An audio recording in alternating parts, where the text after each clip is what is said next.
En un mundo lleno de preguntas sobre la fe, hay un misterio que ha intrigado a creyentes durante siglos. ¿Quién era Jesús antes de nacer en Belén? ¿Qué papel desempeñaba en la eternidad? ¿Y cuál era su verdadero nombre?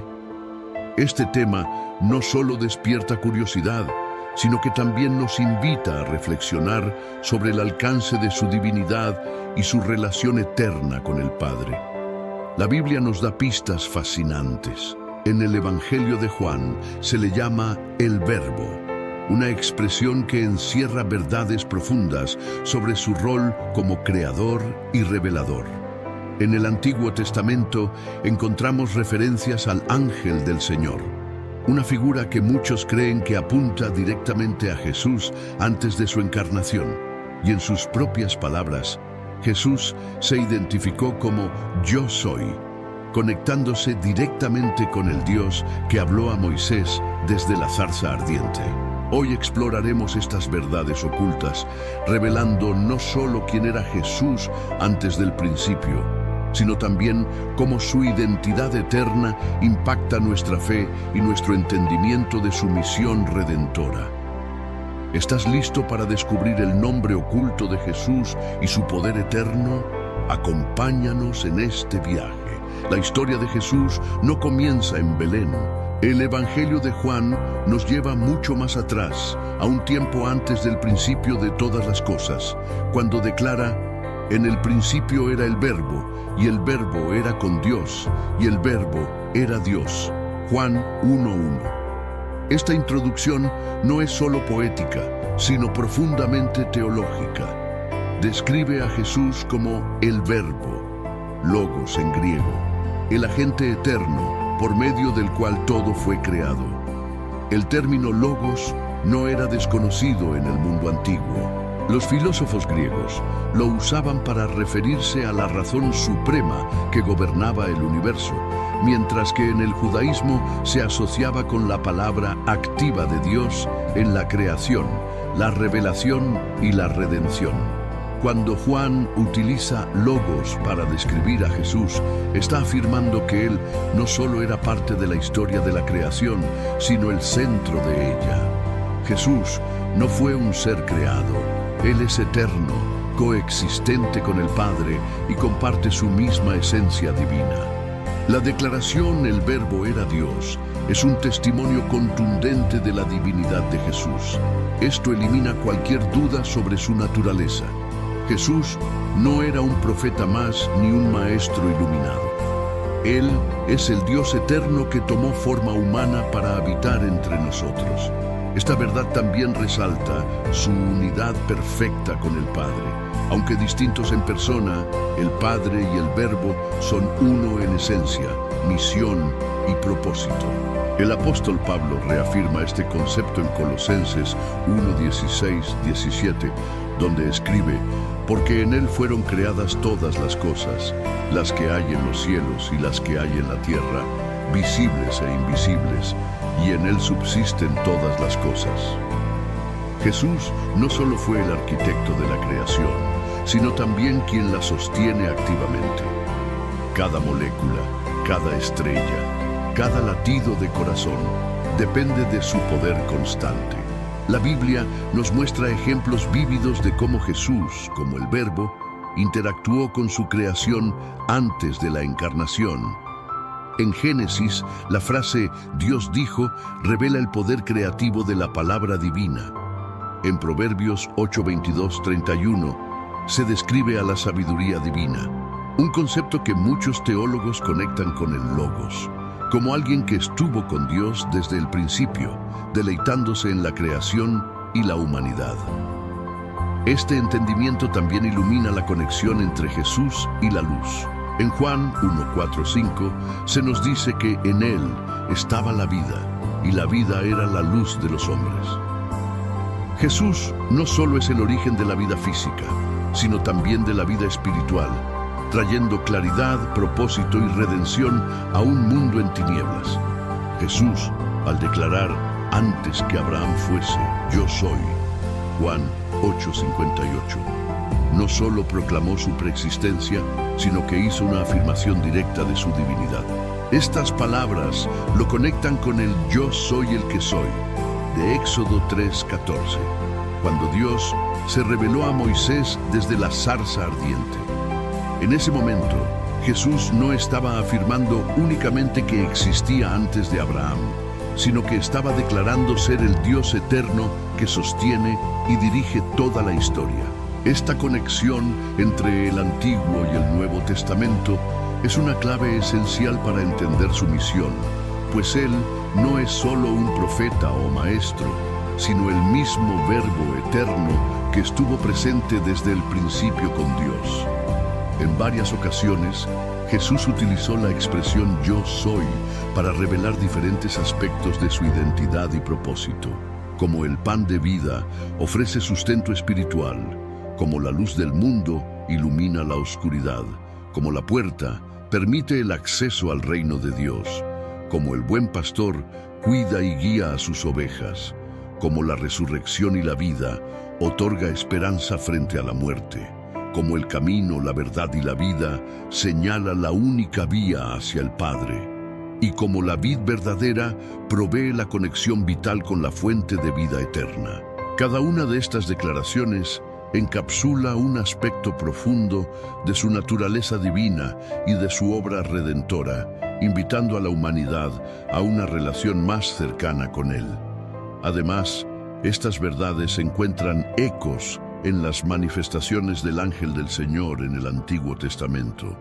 Este ser celestial, a menudo descrito como distinto de los ángeles comunes, no solo actúa con autoridad divina, sino que también recibe adoración como Dios mismo. En el encuentro de Agar en el desierto, en la zarza ardiente que habló a Moisés y en la aparición al capitán del ejército de Israel frente a Josué, el ángel del Señor dejó claro que era más que un simple mensajero. Era una manifestación del Verbo en acción. Estas apariciones muestran cómo Jesús estaba presente y activo en la historia de la humanidad mucho antes de su encarnación en Belén. Cuando Jesús declaró, «Yo y el Padre uno somos», Juan 10:30, reafirmó esta realidad eterna.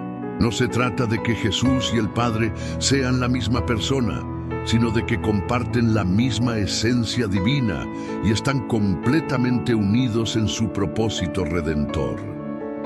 Esto queda aún más claro en su oración en Juan 17:5, donde Jesús pide al Padre que lo glorifique con la gloria que compartían antes de la creación del mundo. En esta solicitud vemos no solo su eternidad, sino también la unidad y la plenitud de su relación con el Padre, que se extiende a su misión de salvar a la humanidad.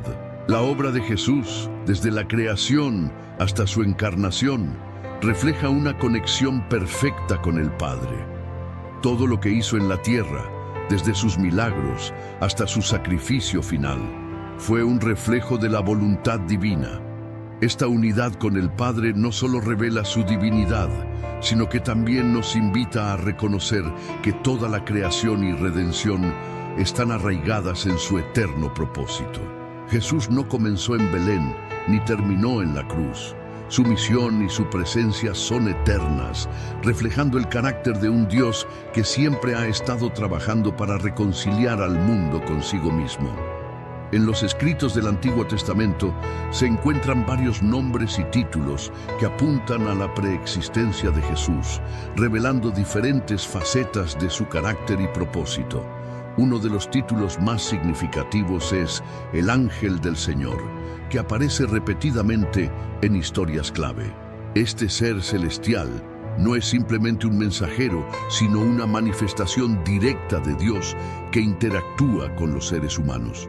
Por ejemplo, en Génesis 16, Agar se encuentra con el ángel del Señor en el desierto, quien no solo le da promesas divinas, sino que también es llamado el Dios que me ve. Este encuentro es un indicativo claro de que este ángel posee atributos divinos y no es un simple intermediario. Además, en Éxodo 3, el ángel del Señor se revela en la zarza ardiente declarando a Moisés, «Yo soy el que soy». Esta declaración conecta al ángel del Señor directamente con el Dios eterno y autosuficiente. Más adelante, en el libro de Josué, este ser celestial aparece como el príncipe del ejército del Señor, dando instrucciones específicas y recibiendo adoración sin rechazarla, algo que los ángeles comunes siempre evitaban. Estas apariciones sugieren una continuidad de la presencia activa del Verbo en la historia de la humanidad, mucho antes de su encarnación en Belén. Otro título intrigante es Sabiduría, especialmente en el libro de Proverbios. En el capítulo 8, la sabiduría se describe como alguien que estaba con Dios desde el principio, participando en la creación y deleitándose con los hijos de los hombres. Esta descripción de la sabiduría como una figura personal, eterna y activa en la obra creativa ha llevado a muchos estudiosos a identificarla como una representación poética de Jesús antes de su encarnación. El nombre Emmanuel, que significa Dios con nosotros, también apunta a la naturaleza divina de Jesús. Aunque este título se menciona explícitamente en Isaías como una profecía del Mesías, refleja una verdad más profunda. Desde antes de la creación, Jesús ya estaba destinado a ser la presencia de Dios entre la humanidad. Su encarnación no fue un evento aislado, sino el cumplimiento de un propósito eterno que ya estaba en marcha desde los tiempos antiguos. Estos nombres y títulos no solo revelan quién es Jesús, sino que también muestran cómo su misión ha sido constante a lo largo de la historia. Desde la creación hasta la redención, su papel como Verbo eterno ha sido guiar, proteger y preparar a la humanidad para la salvación. A través de estas manifestaciones en el Antiguo Testamento, podemos vislumbrar la profundidad de su amor y su compromiso con la obra redentora del Padre. Cuando el Verbo eterno se hizo carne, como lo describe Juan 1:14, algo extraordinario ocurrió en la historia de la humanidad. Este momento marcó el cumplimiento de un plan divino eterno.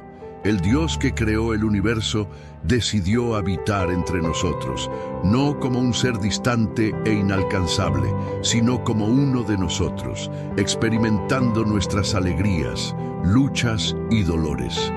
Este acto de humildad y amor es uno de los misterios más profundos de la fe cristiana. El apóstol Juan enfatiza que Jesús no solo tomó una forma humana, sino que vivió plenamente como humano, enfrentando tentaciones y pruebas, pero sin pecado. Esta verdad no solo valida la humanidad de Jesús, sino que también subraya su capacidad para identificarse con nuestras debilidades. Él no vino simplemente a observar, vino a participar activamente en nuestra redención, estableciendo un camino hacia la reconciliación con el Padre.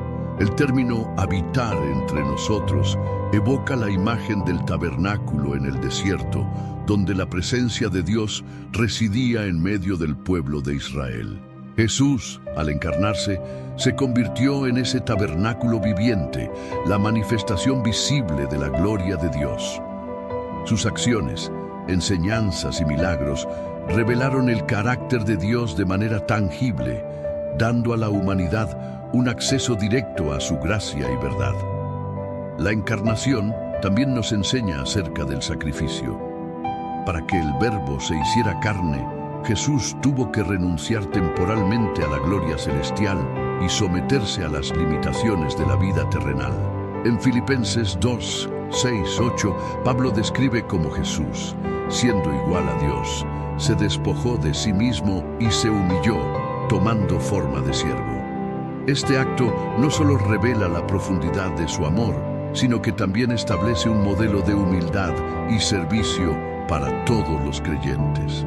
En el nacimiento de Jesús en Belén, vemos a Dios acercándose a la humanidad de una manera sin precedentes. Los ángeles proclamaron este evento como buenas nuevas de gran gozo para toda la humanidad, porque marcó el comienzo del cumplimiento de la promesa de salvación. Desde los pastores hasta los sabios de Oriente, Todos los que reconocieron este milagro fueron testigos de la esperanza que el Verbo encarnado traía al mundo.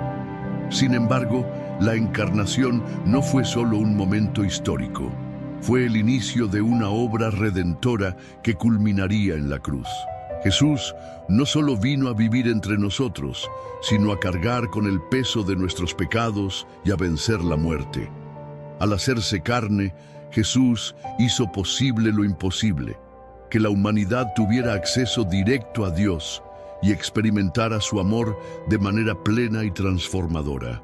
La encarnación de Jesús no fue un fin en sí misma, sino el principio de una misión mucho mayor, la redención de la humanidad. Desde su nacimiento, cada paso que dio Jesús estuvo dirigido hacia un propósito central: restaurar la relación rota entre Dios y los seres humanos. Este propósito culminó en la cruz, donde el Verbo encarnado entregó su vida como sacrificio perfecto. El sacrificio de Jesús no fue un accidente ni un evento improvisado. Fue un plan establecido desde antes de la creación del mundo. Apocalipsis 13:8 se refiere a él como el Cordero que fue inmolado desde el principio del mundo, mostrando que la cruz era parte integral del plan divino para salvar a la humanidad. La sangre derramada en el Calvario no solo cubrió los pecados, sino que los quitó por completo, haciendo posible la reconciliación con el Padre. En la cruz, Jesús llevó sobre sí mismo el castigo que la humanidad merecía. Isaías 53 describe cómo Él fue herido por nuestras rebeliones y molido por nuestros pecados. Esta profecía, escrita cientos de años antes de la crucifixión, muestra que Jesús no solo sufrió físicamente, sino también espiritualmente, cargando el peso del pecado de toda la humanidad. La resurrección es el clímax de esta obra redentora. Cuando Jesús venció la muerte, demostró su poder sobre el pecado y el Hades. Este triunfo no fue solo suyo, sino también de todos aquellos que creen en Él. A través de la resurrección, Jesús aseguró la victoria eterna para sus seguidores, dándoles la esperanza de una vida más allá de la muerte. El sacrificio de Jesús también redefinió la relación entre Dios y la humanidad. Ya no es necesario un intermediario humano como un sacerdote terrenal para acercarse a Dios. Hebreos 10, 19, 22 explica que ahora podemos entrar confiadamente al lugar santísimo gracias a la sangre de Jesús. Este acceso directo a Dios es una de las mayores bendiciones que la cruz nos ofrece. Además de la reconciliación con Dios, la obra redentora de Jesús transforma vidas en el presente. Su sacrificio libera a las personas del poder del pecado, les da una nueva identidad como hijos de Dios y las capacita para vivir en santidad. Este cambio no es solo espiritual, sino también práctico, afectando cada aspecto de la vida de quienes lo aceptan. Finalmente, el sacrificio de Jesús nos llama a responder. No es suficiente admirar lo que Él hizo. Somos invitados a tomar nuestra cruz y seguirle, viviendo vidas que reflejen su amor y gracia. La obra redentora de Jesús no solo nos salva, sino que también nos desafía a ser portadores de su luz en un mundo necesitado de esperanza. La Biblia no solo revela quién es Jesús en su preexistencia y obra redentora, sino también quién será al final de los tiempos. Esta revelación culmina en la gloriosa visión de Jesús como el Rey eterno y vencedor absoluto. El apóstol Juan, en el libro de Apocalipsis, describe una imagen majestuosa de Jesús que sobrepasa cualquier representación anterior. En Apocalipsis 1, 12, 18, Juan ve a Jesús en toda su gloria celestial, con ojos como llamas de fuego, un rostro brillante como el sol y una voz como el estruendo de muchas aguas. Esta descripción no solo comunica la magnificencia de Jesús, sino también su autoridad sobre todas las cosas. Su apariencia refleja poder, pureza y juicio, características que lo establecen como el rey que gobierna sobre cielos y tierra. Jesús se presenta a Juan diciendo: «Yo soy el Alfa y la Omega, el primero y el último, el que vive. Estuve muerto, pero ahora estoy vivo por los siglos de los siglos y tengo las llaves de la muerte y del Hades». Apocalipsis 1, 17, 18. Estas palabras son una declaración de su supremacía eterna. Jesús no solo venció la muerte, sino que ahora tiene el control absoluto sobre ella, asegurando que quienes confían en Él también compartirán esta victoria. En esta visión, Jesús es representado como el juez justo que vendrá a poner fin al mal. Apocalipsis 19 lo describe montado en un caballo blanco, con un manto teñido de sangre y un nombre que solo Él conoce. Su boca tiene una espada afilada, simbolizando la palabra de Dios, con la que derrotará a las naciones rebeldes.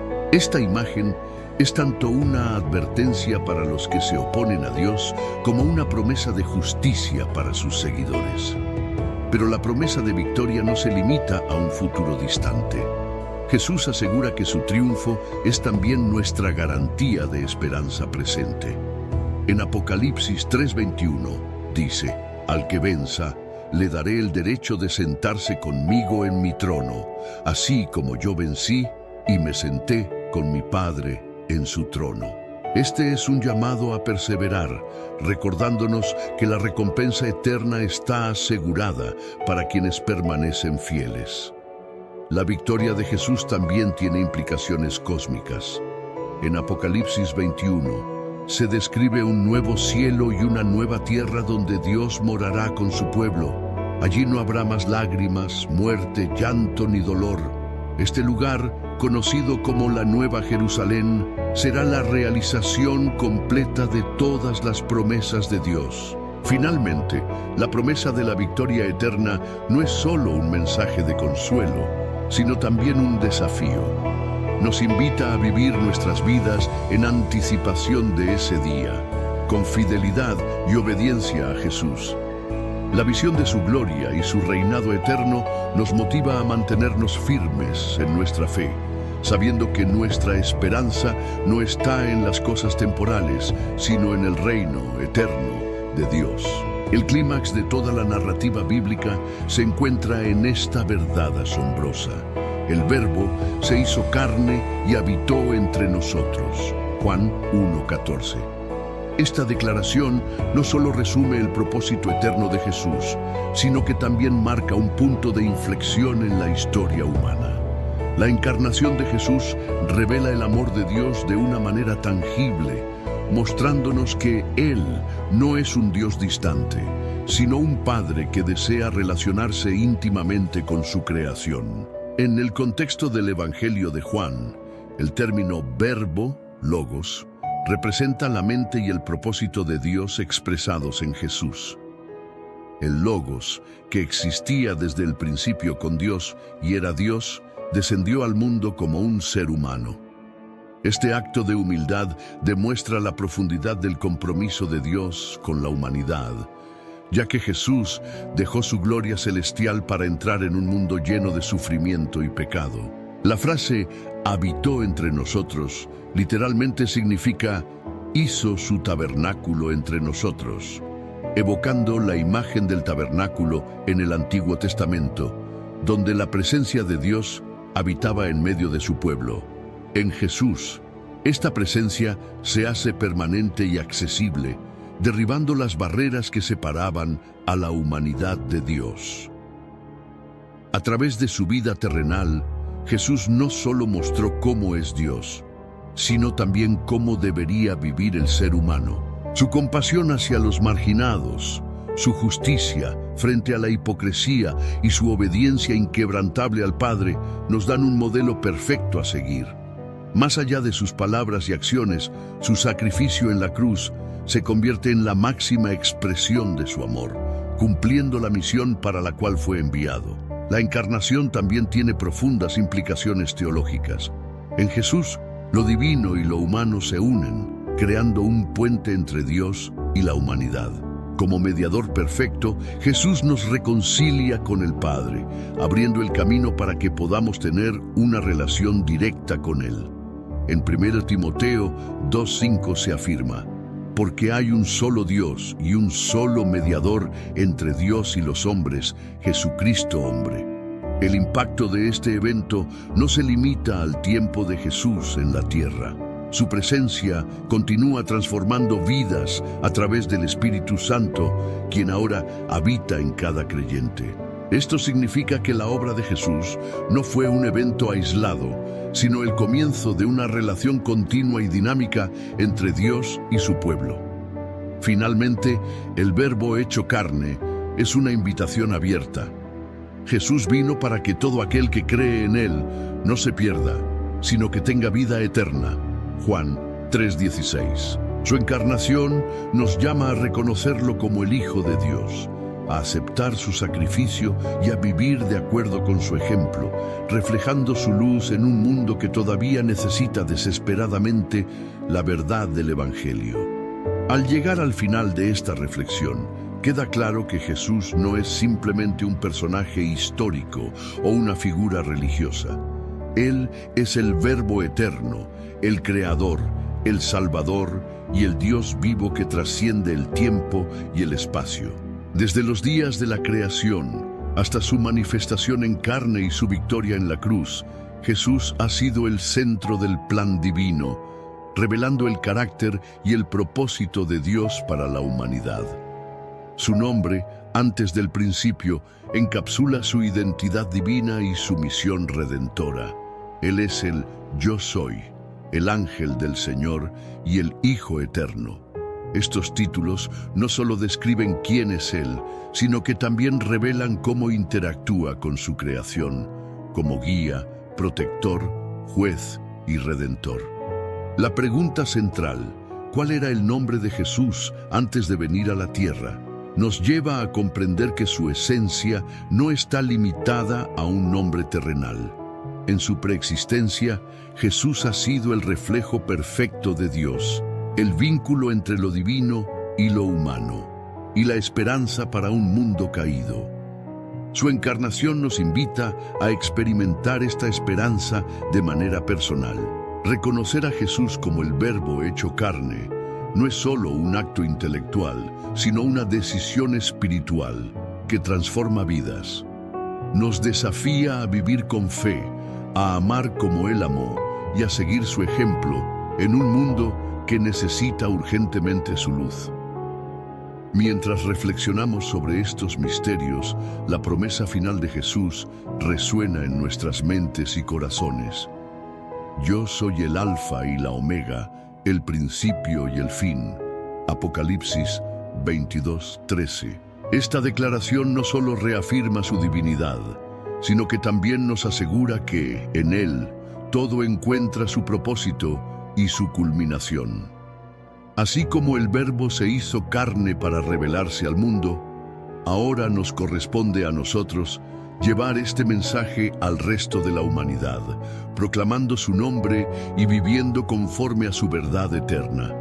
Que esta revelación inspire a cada uno de nosotros a profundizar nuestra relación con Él y a compartir su amor con los demás.